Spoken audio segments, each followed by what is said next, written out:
Hi friends, నేను మీ Anusha. Welcome to Anu's good life. ఈరోజు రెసిపీ వచ్చేసి రవ్వతో హల్వా ప్రిపేర్ చేస్తున్నామండి. ఈ హల్వా చాలా టేస్టీగా, చాలా సాఫ్ట్గా, అలా నోట్లో వేసుకుంటే వెన్నలా కరిగిపోతుందండి. అంత బాగుంటుందన్నమాట. మీరు కూడా తప్పకుండా ట్రై చేయండి. ఈ రెసిపీ ఎలా ప్రిపేర్ చేయాలో చూడడానికన్నా ముందు మన ఛానల్ ఎవరైనా ఫస్ట్ టైం చూస్తున్నట్లయితే ప్లీజ్ తప్పకుండా సబ్స్క్రైబ్ చేసుకోండి. వీడియోస్ నచ్చితే లైక్ చేయండి, మీ ఫ్రెండ్స్ అండ్ ఫ్యామిలీ మెంబర్స్తో షేర్ చేయండి. ఒక ప్రాసెస్లోకి వెళ్దాం. మరి ఫస్ట్ స్టవ్ మీద ఒక ప్యాన్ పెట్టుకొని అందులోకి 1 టేబుల్ స్పూన్ నెయ్యి యాడ్ చేస్తున్నాను. నెయ్యి కరిగిన తర్వాత 1 కప్పు బొంబాయి రవ్వని యాడ్ చేస్తున్నాను. ఉప్మా రవ్వ అంటారు, అదేనండి. అది యాడ్ చేసుకొని మనం లో టు మీడియం ఫ్లేమ్లో ఈ రవ్వని మనం వేయించుకోవాలి. మనం కంటిన్యూస్గా కదుపుతూనే ఉండాలండి రవ్వ వేయించినంతసేపు, ఎందుకంటే మనకు కలర్ అనేది చేంజ్ అవ్వకూడదు. ఈ బర్ఫీకి మనకి రవ్వ వైట్ కలర్లో ఉంటేనే చూడ్డానికి చాలా బాగుంటుంది. అండ్ మనం ఒక 10 మినిట్స్ పాటు ఖచ్చితంగా రవ్వని ఫ్రై చేసుకోవాలండి. లేకపోతే మనకి స్వీట్ తినేటప్పుడు నోటికి అంటుకుంటూ ఉంటుందన్నమాట. అలా కాకుండా మనకి రవ్వ పూర్తిగా ఫ్రై అవ్వాలి అంటే ఒక 10 మినిట్స్ పాటు ఫ్రై చేసుకోవాలి. మనకి మంచి స్మెల్ అనేది వస్తుంది రవ్వ ఫ్రై అయితే. సో అప్పటి వరకు మనం ఫ్రై చేసుకోవాలి. అప్పుడే మనకి స్వీట్ టేస్ట్ అనేది చాలా బాగుంటుంది. ఇలా ఒక 10 మినిట్స్ పాటు మనం రవ్వని ఫ్రై చేసుకుంటే మనకి మంచి స్మెల్ వస్తుంది కదా. అలా మంచి స్మెల్ వచ్చేటప్పుడు మనం ఇందులోకి వాటర్ యాడ్ చేసుకోవాలి. 1 కప్పు రవ్వకి 4 కప్స్ వాటర్ని రోలింగ్ బాయిలింగ్ అయ్యేంత వరకు బాయిల్ చేసి ఆ వాటర్ని ఇందులో యాడ్ చేసుకోవాలి. ఈ వాటర్ యాడ్ చేసుకునేటప్పుడు మనం మంటని లో ఫ్లేమ్లోకి అడ్జస్ట్ చేసుకోవాలండి, లేదంటే మనకి ఉండలు కట్టేస్తాయన్నమాట. అంతేకాకుండా మనం చల్లని వాటర్ అసలు యాడ్ చేయకూడదు. ఇలా వాటర్ని బాయిల్ చేసి మాత్రమే ఇందులోకి యాడ్ చేసుకుంటేనే మనకి స్వీట్ అనేది చాలా బాగుంటుంది. ఇలా వాటర్ యాడ్ చేసిన తర్వాత ఒక 2-3 మినిట్స్ పాటు ఇలా లో ఫ్లేమ్లోనే కుక్ చేసుకోవాలి కలుపుకుంటూ. మనకి ఇలా కొంచెం దగ్గర పడుతుంది అన్నమాట.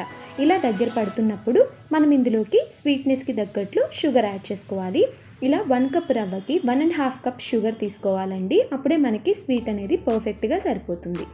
ఇలా షుగర్ యాడ్ చేసుకున్న తర్వాత కూడా మనం కదుపుకుంటూ దీన్ని కుక్ చేసుకోవాలి. షుగర్ అంతా మెల్ట్ అయిపోయి మనకి ఇంకొంచెం వాటరీగా వస్తుందన్నమాట మనకి టెక్స్చర్ అనేది. అలా వచ్చిన తర్వాత కొంచెం సేపు ఉండలు కడుతున్నట్లుగా అనిపిస్తాయి. సో అప్పుడు మనం గెరిటతో మిక్స్ చేసుకుంటూ మనం కుక్ చేసుకుంటే అది ఇలాగా దగ్గర పడుతుంది. ఈ స్టేజ్లో ఒక 1/2 టీ స్పూన్ వరకు యాలకుల పొడి యాడ్ చేస్తున్నాను. ఇది పూర్తిగా ఆప్షనల్ అండి. ఇది యాడ్ చేయడం వల్ల మనకి స్వీట్ అనేది మంచి ఫ్లేవర్ వస్తుందన్నమాట. ఇది యాడ్ చేసుకున్న తర్వాత మొత్తం అంతా ఒకసారి మిక్స్ చేసుకోవాలి. స్వీట్ అనేది మనకి దగ్గర పడేంత వరకు మనం ఇలా మిక్స్ చేసుకుంటూ కుక్ చేసుకోవాలండి ఇంకో 2-3 మినిట్స్ పాటు. అండ్ మనం ఇలా కుక్ చేసుకుంటూ మధ్యలో నెయ్యిని కూడా యాడ్ చేసుకుంటూ ఉండాలి. 1 టేబుల్ స్పూన్ చొప్పున. నేను 2 టైమ్స్ యాడ్ చేశాను, ఆ క్లిప్పింగ్ అనేది మిస్ అయింది. ఇప్పుడు మళ్ళీ యాడ్ చేస్తున్నాను. చూడండి, ఇలా 1 టేబుల్ స్పూన్ వరకు నెయ్యిని మధ్య మధ్యలో యాడ్ చేసుకుంటూ మనం కుక్ చేసుకోవాలి. మొత్తం ఇలా 1/2 కప్ రవ్వ తీసుకున్నాం కదా, దానికి 1/2 కప్ నుంచి 1/4 కప్ వరకు నెయ్యి యాడ్ చేశాను. అలా మనం అంత నెయ్యి యాడ్ చేస్తేనే మనకి స్వీట్ అనేది మంచి టేస్ట్ వస్తుంది.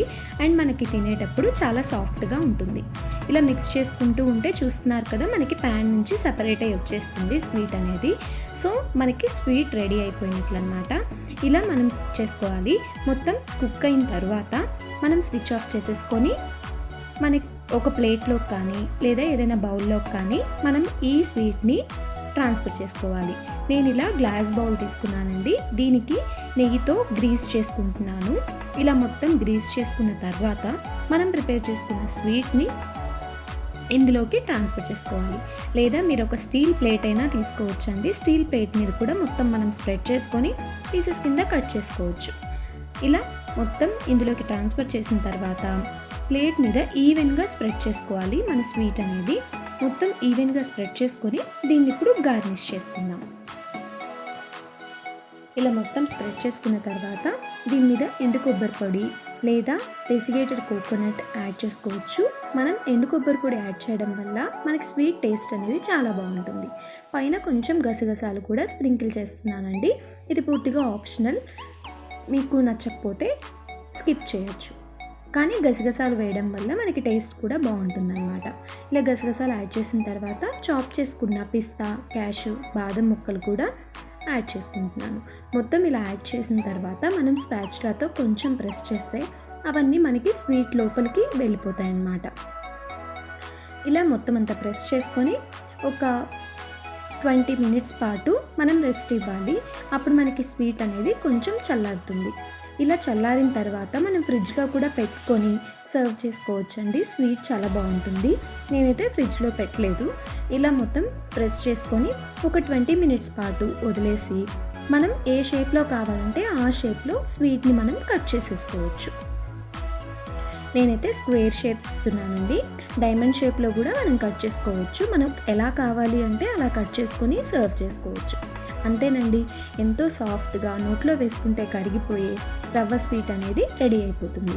ఇంటికి ఎవరైనా గెస్ట్ వచ్చినప్పుడు, లేదా ఏదైనా స్వీట్ తినాలనిపించినప్పుడు, లేదా మనం ప్రసాదంగా దేవుడికి సమర్పించాలనుకున్నా ఇలా చాలా ఈజీగా, చాలా టేస్టీగా, చాలా క్విక్గా మనం ఈ స్వీట్ని ఒక 10 to 15 మినిట్స్లో ప్రిపేర్ చేసేసుకోవచ్చు అనమాట. మరి ఇంకెందుకు ఆలస్యం, మీరు కూడా ఈ స్వీట్ని ట్రై చేసి మీకు ఎలా వచ్చింది అనేది నాతో కామెంట్ సెక్షన్లో షేర్ చేసేసుకోండి. మీకు కనుక ఈ వీడియో నచ్చినట్లయితే లైక్ చేయండి, మీ ఫ్రెండ్స్ అండ్ ఫ్యామిలీ మెంబర్స్తో షేర్ చేయండి. ఇంకా మంచి టేస్టీ, హెల్దీ, క్విక్ రెసిపీస్ కోసం అనూస్ గుడ్ లైఫ్ ఛానల్ని తప్పకుండా సబ్స్క్రైబ్ చేయండి. పక్కనే ఉండే బెల్ ఐకాన్ క్లిక్ చేస్తే నా నెక్స్ట్ వీడియో నోటిఫికేషన్ మీకు వచ్చేస్తుంది. Thank you for watching friends.